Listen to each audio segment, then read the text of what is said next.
World Cup has been amazing, and now all of a sudden we're seeing France versus England in the quarter-finals of the World Cup. What more can you ask for? England absolutely destroy Senegal 3-0. It never looked in doubt. France do the same. Kylian Mbappe and Olivier Giroud turn up as per usual. The big headline from all of this is Chelsea are going on tour to Dubai, and more importantly, Jude Bellingham picks Liverpool over Chelsea and Real Madrid. I've got the full scoop. Make sure you stay around. Welcome to the Kavkas View, guys, and in today's video we will be covering the topics that I just mentioned. But before we get started, I need you lot to hit the like button, subscribe to the channel, and let me know your thoughts, because I think it is very important that you lot stay communicative and talk to each other and discuss all of the topics that I mentioned in the video. So what can you guys do to make this channel grow bigger? Number one, hit the like button. That's the bare simple. Number two, subscribe if you haven't. And number three, go and follow me on Instagram. DM me with any questions. I usually respond via a voice note or a text back. So it's very nice, it's very simple.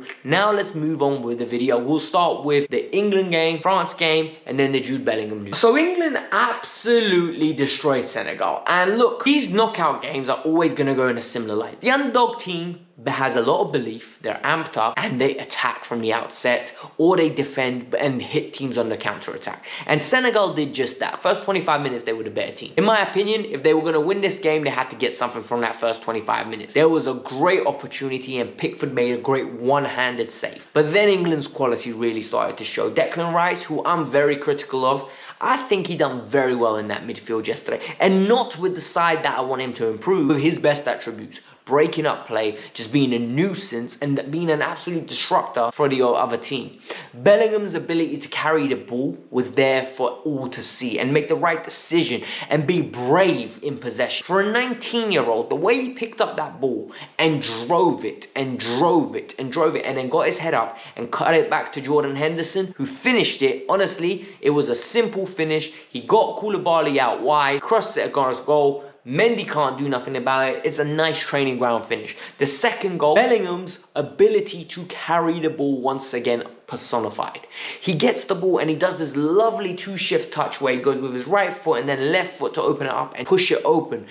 Push the ball forward quickly. Foden crosses it in. Next thing you know, Harry Kane's got one touch, two touch, past Mendy, never in doubt. Second half, England came out and absolutely just edged it and just did a professional job. And that's what we can ask from England, right? Look, growing up, I remember tournaments from 2004, right? That is the tournament that I remember watching religiously, and I was fully aware of what I was seeing. And I've always struggled with England, man. Like, I never have faith in the knockout stages. So for me, having 3 tournaments under Southgate where we're getting out the tournaments, we're getting out the groups, we're getting out the last 16, the last 8, getting to the semis, getting to the final. I'm starting to get some faith. And with this team now, I'm starting to see that we're getting know-how, we're getting expectations, we're getting ability to manage games. And this is a good indication. Raheem Sterling had to go home for personal reasons. I'm not going to be talking about that here because it's none of my business. If you guys want it, Google it. You'll find out why he's gone home. All I'm going to say is, Raheem, I hope you're fine. I hope your family's fine.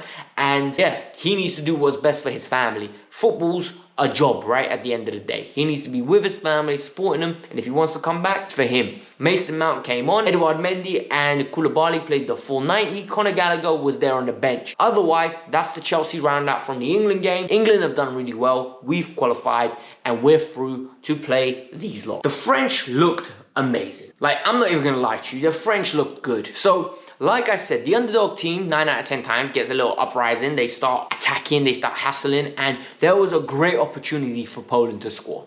They literally cleared it off the line 3 times. It was Lloris save, another shot, hits Varane, drops down, another shot off the line. And all of a sudden, I was like, this game's done. France are going to win this. Poland had to get score there if they wouldn't get something. I think it was like 29th or 30th minute or something silly like that. After that, you could see Poland deflate. Poland stopped believing, and then Kylian Mbappe gave us a masterclass for the ages. Like, his ability to slow someone down and just explode like a gazelle. He's so quick. And what I love about him, he could come in and take a shot, and his shots, you don't know whether they're going to go out-swinging curler or in-swinging straight. And it's so nice to see because he's so efficient in what he does. He doesn't waste a lot of energy. Like, if you actually think about him, he's very economic with his movement. He knows what to do.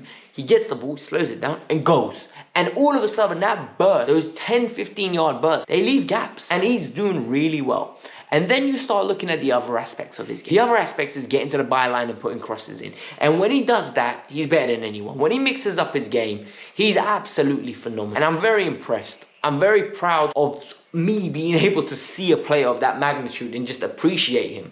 I am scared for England's sake. He scored 2 absolute bangers, and it's going to be dangerous. He made it 2-0, no, 2 and 3-0. Giroud scored an absolute beauty as well, and beauty not in the sense that, oh my god, it's a screamer. It's just beautiful passing football. Mbappe slides him through. It's something he's been working on. Giroud finishes it. And Giroud is becoming, all of a sudden, an all-time top goal scorer for France. Like, for crying out loud, Olivier Giroud is becoming that. But I asked myself a question. I was listening to a podcast and they said, you know what, where will Giroud sit amongst the greats? Like, is he going to be at the top table? No. They said he's going to be on a table with Drogba. And my question is here, are they right? Because whilst Drogba was a legend for Chelsea and we love him for who he is, was Giroud's career any worse than Didier Drogba? They both have a Champions League. They both have Europa Leagues. I think they both have league titles in different countries. Drogba doesn't have an AFCON. And that is a big deal. Like, Drogba not having an AFCON is a big deal in my opinion. This is where it starts to go in.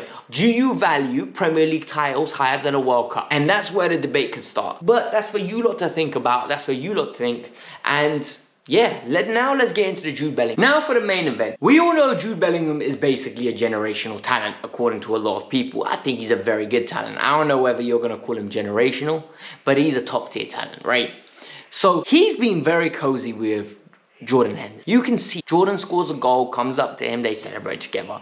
After the game, Jude comes out and says, more respect needs to be put on Hendo's name. He literally, for no reason, just brings that out. He starts defending Henderson. It's his teammate. We understand that. But then this is where it becomes interesting. They ask him, are you joining Liverpool? And he doesn't deny it. He literally just says, you ruined it for everyone. He walks off. He literally refuses to answer it. He's laughing. Henderson is sitting there and he's absolutely laughing. Then some Qatari fan starts recording him and it's on TikTok. You guys go and find it. And he starts going, dude, come to Real Madrid. Come to Real Madrid. He goes, no Real Madrid. He literally used those words, no Real Madrid. And it's like, don't go to Liverpool. Don't go to Liverpool. And Henderson's egging him on to say, I'm going to go to Liverpool. Guys, this move is closer than we think it is. This move, in my opinion, is all but done. Because the way Henderson's treating him, the way Jude is not actively saying no, there's more to it than meets the eye. There's much more to it than meets the eye. And for me, it's been stinking like it for a while, right? Think about it. Tchouaméni was meant to join Liverpool. Didn't happen. Then they didn't go and sign a replacement. Why? Because they actively want to go and get Jude Bellingham. This is it. Like, there's sometimes people say you're reading too much into things. In this case, you don't need to read. They're basically telling you all this flirting and all this, oh my god, no, defending each other. This is to get the Liverpool fans on his side already, to get the little anticipation up. And you know what? Why wouldn't he join Liverpool? Big club, big heritage. He's from Birmingham anyway, so it's not like anything's bringing him to London. He doesn't mind relocating. Liverpool's most probably a very nice place to live. I've never been there, but I would like to visit. So for me, if Jude goes there, it's a shame because it means Liverpool going to be a lot stronger. But at the same time, it's great for his career. Guys, this was a quiet news day. We made the best out of a quiet news day. So hit the like button, subscribe to the channel. Go and watch some of my old videos. They're usually very informative and you guys usually enjoy it. So peace out. I'm out. Hasta luego.